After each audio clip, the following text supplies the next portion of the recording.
Basbous, vous êtes le directeur de l'Observatoire des pays arabes, auteur du Tsunami arabe. Merci d'être avec nous. On a à l'heure actuelle un chiffre qui est disponible. Le résultat, c'est cet après-midi. La participation, 51%, un peu plus.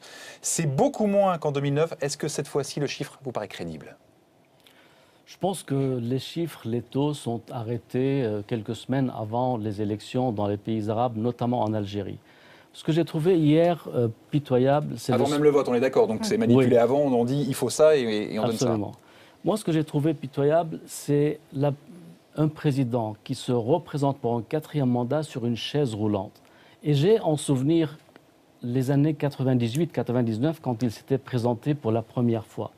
Alors, à l'époque, il improvisait des discours de 2 heures, il promettait, il y avait de l'énergie. Comment voulez-vous aujourd'hui que Bouteflika, à 77 ans, après un AVC sur une chaise roulante, qu'il ait l'énergie pour diriger un pays qui, à 75%, est habité par des jeunes de moins de 25 ans. Cet homme ne représente plus l'Algérie. Il a déjà été ministre en 1962, c'est-à-dire à l'indépendance. Nous sommes 52 ans après, 62 ans après, il est toujours là. Donc c'est un homme qui n'a pas sa place dans une élection présidentielle. Il n'a pas sa place dans une élection et pourtant il y a ses partisans qui fêtent déjà la victoire et son principal adversaire Ali Benflis qui était ce matin sur BFM TV qui parle d'une escroquerie. Il est toujours là, il a gagné malgré tout. Il n'a pas gagné.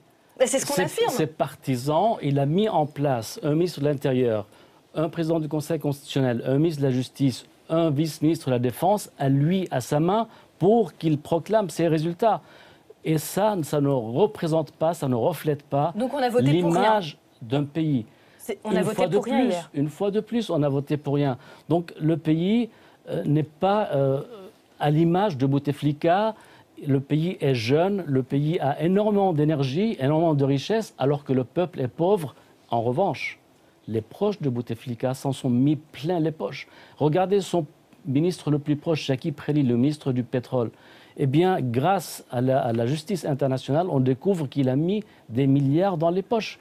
Et on a découvert ça grâce à l'Italie, où il y a un procès chez Eni.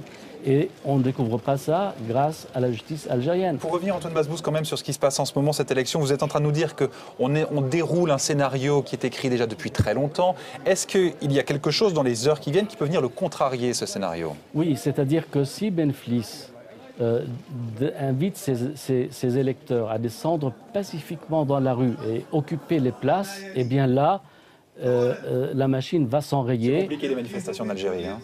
La machine, ça va s'enrayer. Et il y a eu des appels à une transition pacifique. Et cette transition a été souhaitée par des gens qui ont de l'autorité. Par exemple, l'ancien président Zeroual, l'ancien premier ministre Hamrouche, qui sont des réformateurs. Et donc, à partir de là, il y a une nouvelle page qui peut s'ouvrir. Avec vraiment la foule dans la rue, ça pourrait faire bouger les choses. Le pouvoir serait prêt à céder. Parce que la grande crainte, c'est évidemment un nouveau printemps arabe. Tous les pays à côté. Il y a eu ce chantage. Bouteflika ou le chaos. Voilà. Mais ce chantage n'a pas marché, ne marchera pas. Parce que finalement, quand il y a eu les tsunamis arabes en Tunisie et en Libye, ce qu'a fait Bouteflika, c'est qu'il avait ouvert les vannes de ses réserves en pétrodollars et distribué de l'argent à tout le monde. Mais ce n'est pas ainsi qu'on construit un pays.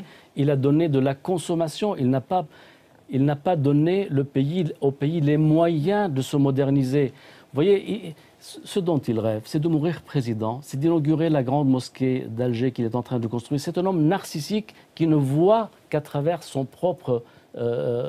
propre personne l'avenir de l'Algérie. Et ça, c'est vraiment dommage. Alors que le pays a besoin d'hôpitaux. On dit que les meilleurs hôpitaux de l'Algérie se trouvent en France. C'est dommage.